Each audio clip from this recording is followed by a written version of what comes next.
Earlier this morning, the girls and I and Paul, we played music over at the Sorghum Festival in Blairsville, Georgia. It's the first time we've ever played there. I've been to the Sorghum Festival before, but this was the first time we played, been invited to play. We were the very first act of the morning, so we were there pretty early. Unfortunately, it was a pretty rainy morning here in my area of Appalachia, and kind of the weather's changing, so you could feel some cool air coming in. I think by in the morning, it was forecast supposed to be in the upper 30s, so we're having a real taste of fall. We had a taste about maybe 3 weeks ago, and then summer come back, which is really typical for the area that I live in. So we've been having, weather temperatures up in the 80s even in the last 2 weeks. But maybe this time, maybe that hot weather will be gone for good this time. But we still had a really enjoyable time. I'm always thankful when I get to go out and play with Paul and the girls. We always have a good time. Whether there's 5 or 6 people braving the rain, like this morning. We had the whole festival, they could all hear us, but as far as just sitting there in the rain watching 5 or 6, or the times that we've played maybe for 500 people, it's always fun just to be together as a family and make music. So we really enjoyed that. But as we were sitting up on the stage and my hands was beginning to get cold and stiff because you feel that cold wind and that cold air coming, I was thinking, man, when I get home it would be really nice to make something that tastes like fall. I always think of apples, I think of black walnuts. So I was thinking about that, what could I make? And I've made lots of apple cakes over the years. But when we were leaving the festival, one of the festival volunteers, really nice lady, drove us like in one of those 4x4s all the way back to our car with all the instruments and stuff. When we got there, we'd pulled up closer, but now, once the festival started, there was a lot of people. Anyway, so she drove us back. Well, Paul and I rode with her, and the girls were going to go, they wanted to go stop at one of the booths and buy something. So we were driving out through there, and she was having to stop and start because of so many people. And a gentleman kind of run up to us and said, "Hey, I just want to tell you, I really enjoy your channel, and keep doing what you're doing." Well, that was so nice. That just made my day. Well, I didn't know the girls, they were going to go buy them some honey sticks. They're crazy about honey. So he had no way of knowing. Of course, they didn't know. They weren't with me. But the booth they went to was that gentleman's booth. He was actually, I didn't know if he was there as a volunteer, just a visitor, walking around the Sorghum Festival or what. But actually, he had a booth there. So when they went, he realized, he recognized them. He insisted on giving them some honey for me. So I was very thankful for that. We were really excited, and I shared it with Paul so that he could take some for him and Granny. And it's Barry's Honey Farm in Blairsville, Georgia. So thank you so much for the honey. We really appreciated that. You made our day. Well, when I got home, I kind of had that on my mind, had the apple cake on my mind. And I remembered that back in the summer, I was invited down to Hanging Dog, North Carolina. Hanging Dog is a community in my county, to eat supper one night. Well, some of the people that was there I knew, and then some of the ones I didn't, but they wanted to meet me because of the Celebrating Appalachia channel once they'd found out that I was from here. And one of the ladies that I did know that had invited me, Ann Wells, she was so kind that when I left that night, she gave me a cookbook. And the name of the cookbook is Feeding the Flock, and it's Hanging Dog Missionary Baptist Church. Now, I'm not sure if you can buy these or not. I'm sure I could find out for you if you're interested.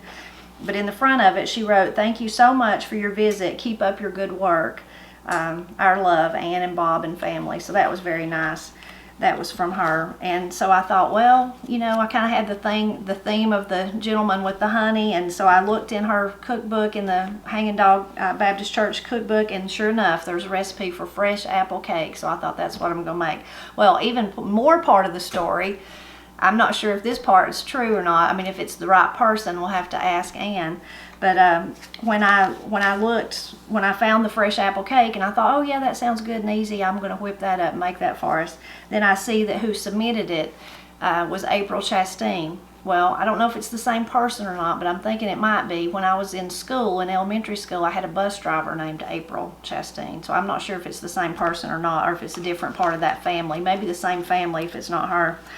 Anyway, these kind of cookbooks, whether they're from churches or schools or communities or whatever, where you gather the recipes, those are my favorite cookbooks, because you know somebody doesn't, if somebody asks me for a recipe, I'm not just going to think of something I've made once. I'm going to be like, oh, let me give you this recipe. I've made it for years and it's so good.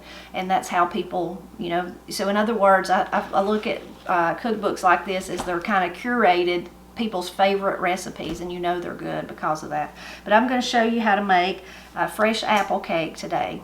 So I'll put the link down below in the description to the actual recipe so that you can go look at it. But I'm going to read off the ingredients for you. It's 1 3/4 cup sugar, 3 eggs, 1/2 teaspoon of salt, 1 teaspoon of cinnamon, 5 apples sliced thin. Now, I chopped my apples up, so we'll see. I guess I didn't read the close about the sliced thin, but I think it'll still be okay. 1 cup chopped pecans, 1 cup oil, and you could use whatever kind of oil you prefer. 2 cups flour, 1 teaspoon soda, or sody as Granny would say, and 1 teaspoon vanilla. And it's so easy that basically we're just going to put all the ingredients except the apples and the nuts. And the nuts you want to like divide. You're going to use half in the batter and half on the top. So 1/2 cup in the batter and 1/2 cup on top. But you really just mix it all up and then add the nuts and the apples and then put it in the pan and then sprinkle the rest of the nuts on top, and then you bake at 350 for 45 minutes. Oh, and I didn't tell you what size pan. In a 9 by 13 pan. I'm sure it would work good in the other size pan too if you don't have that. You might use two round pans or something like that, or maybe a loaf pan. Here's our sugar and the eggs.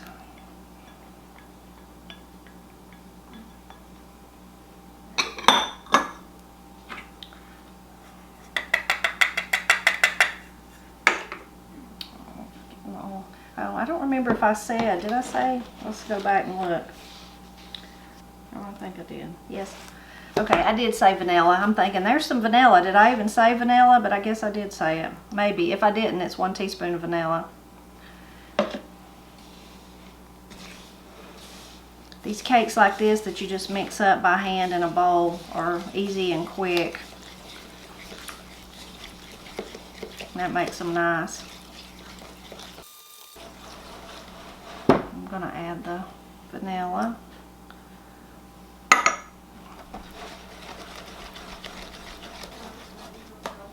I'm going to add the flour and the soda.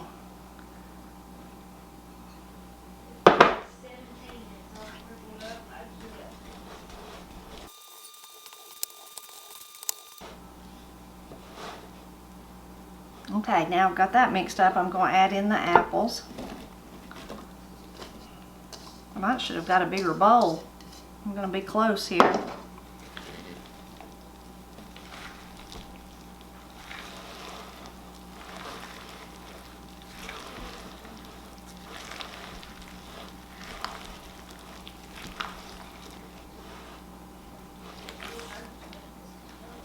Okay, now I'm going to add half of the nuts that we were going to use, half of the pecans.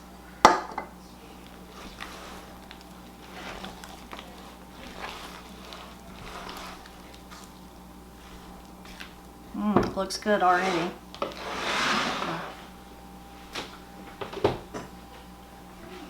So you'll need to grease your 9 by 13 pan, and you can use whatever you prefer, whether shortening or the spray, like a bacon spray or whatever.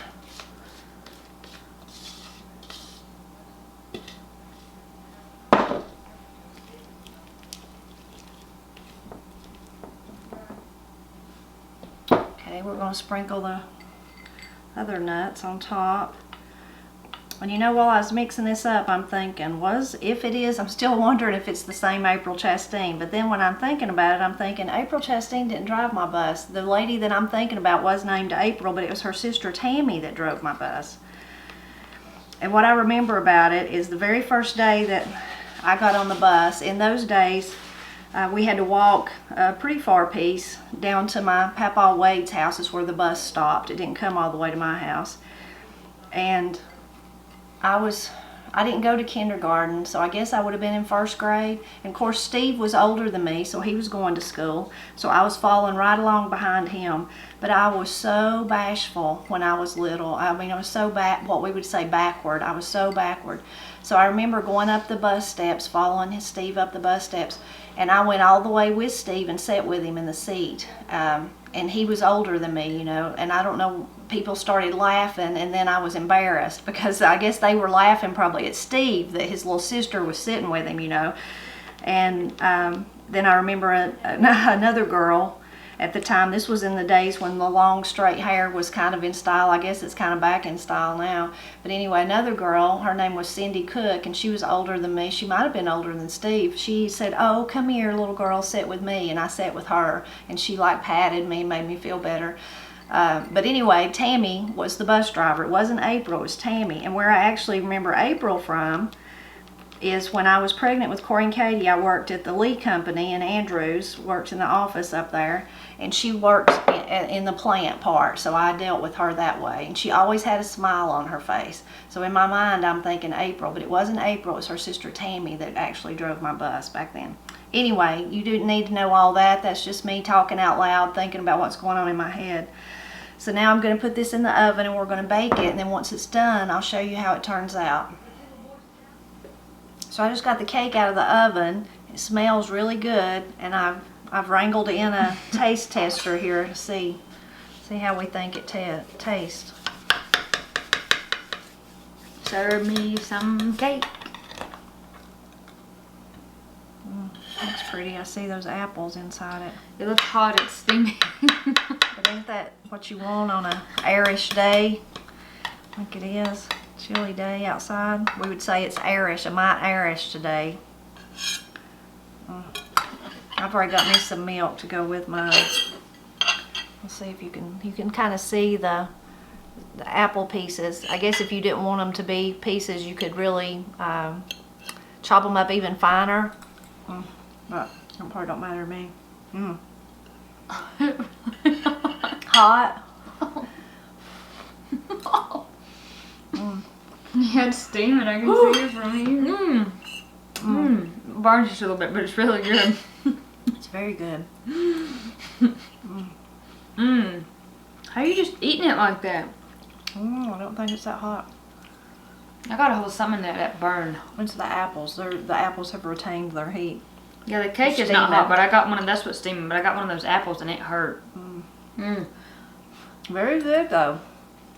Very easy to whip up. This would be really good for with a cup of coffee, but better a glass of milk, which I already got. I have a glass in there. I almost brought it with me too. Very good. Hot, but very good.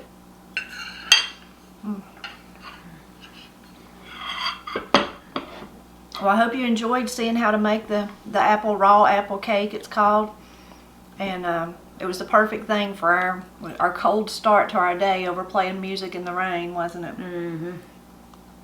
It's getting, like I said, a mite Irish in Appalachia. But I hope you enjoyed the video, and I'll put the information for the recipe below, so if you'd like to make it yourself.